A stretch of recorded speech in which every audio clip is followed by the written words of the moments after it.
Le pape François nous présente l'époux de Marie tel un père dans l'obéissance. Il coule de source qu'ici encore, l'obéissance proposée à notre réflexion joue dans les deux sens. Obéissance de Jésus à Joseph, obéissance de Joseph à Dieu. Nous le constatons tout d'abord avec Pierre d'Ailly, qui écrit ceci: « C'est à Saint Joseph que furent soumis par une humble obéissance, non seulement la Mère de Dieu, non seulement la Reine et la souveraine des anges, mais aussi le Fils de Dieu, le Roi et le Seigneur de toutes choses, devant qui tout genou fléchit au ciel, sur la terre et dans les enfers. » Ô admirable et étonnante nouveauté.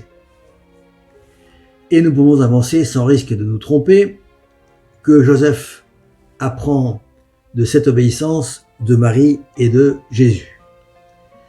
Mais sa propre obéissance est sollicitée en des occasions concrètes qui ne lui laissent pas nécessairement beaucoup de temps à la réflexion. C'est principalement le cas de la décision à prendre quand il remarque la grossesse de Marie, son épouse. Il ne peut douter de sa fidélité. Aussi, assuré d'être en présence d'un mystère qui lui échappe, il décide de se retirer discrètement. Mais l'ange le rassure et l'invite à prendre chez lui son épouse, car, lui explique-t-il, l'enfant qu'elle porte en son sein vient de l'Esprit Saint. Et quand le Saint Patriarche sera averti des projets sanguinaires d'Hérode, il devra prendre l'enfant et sa mère et partir en hâte pour l'inconnu, sans se poser toute une série de questions que nous nous serions sans doute posées si nous y avions été à la place du glorieux patriarche. Il aurait pu se dire, commente saint François de Sales, « Vous me dites que j'aille, ne sera-t-il pas assez temps de partir demain au matin? Où voulez-vous que j'aille de nuit? Mon équipage n'est pas dressé, comment voulez-vous que je porte l'enfant? Aurais-je les bras assez forts pour le porter continuellement en un si long voyage? Quoi? Entendez-vous que la mère le porte à son tour? Je n'ai ni cheval ni argent pour faire le voyage, et ne savez-vous pas que les Égyptiens sont ennemis des Israélites?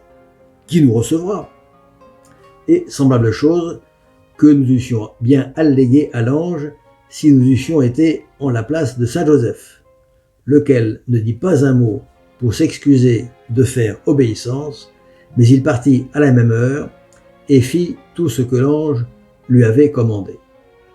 Et à chaque fois, nous remarquons que l'obéissance de Joseph est rapide, il part en pleine nuit, aussitôt qu'il le faut, aussitôt que cela lui est indiqué. Et il ne se fait donc pas répéter l'ordre 2 fois, puisque Dieu veut qu'il en soit ainsi, cela lui suffit. Il met de la docilité à obéir, ce qui rend l'ordre d'ailleurs plus aisé et plus agréable pour celui qui commande, et l'exécution plus douce pour celui qui obéit. Joseph n'attend donc pas d'avoir compris les raisons de ce qu'on lui commande pour obéir. S'il avait été raisonneur, que d'explications il aurait pu demander à l'ange qui lui portait l'ordre du départ en Égypte à la veille du massacre des innocents, mais l'ordre venu d'en haut lui suffit, car le fondement de l'obéissance est dans l'autorité de celui qui commande, et non pas dans l'approbation par le subordonné des raisons qui motivent les ordres, et qui n'a pas forcément à connaître. En obéissant et en exerçant sa paternité, Joseph, comme le dit François, coopère dans la plénitude du temps au grand mystère de la rédemption et est véritablement ministre du salut. Remarque qui montre aussi toute la portée de notre propre obéissance au plan de Dieu et à notre vocation personnelle. Nous parlerons demain de Saint Joseph père au courage créatif.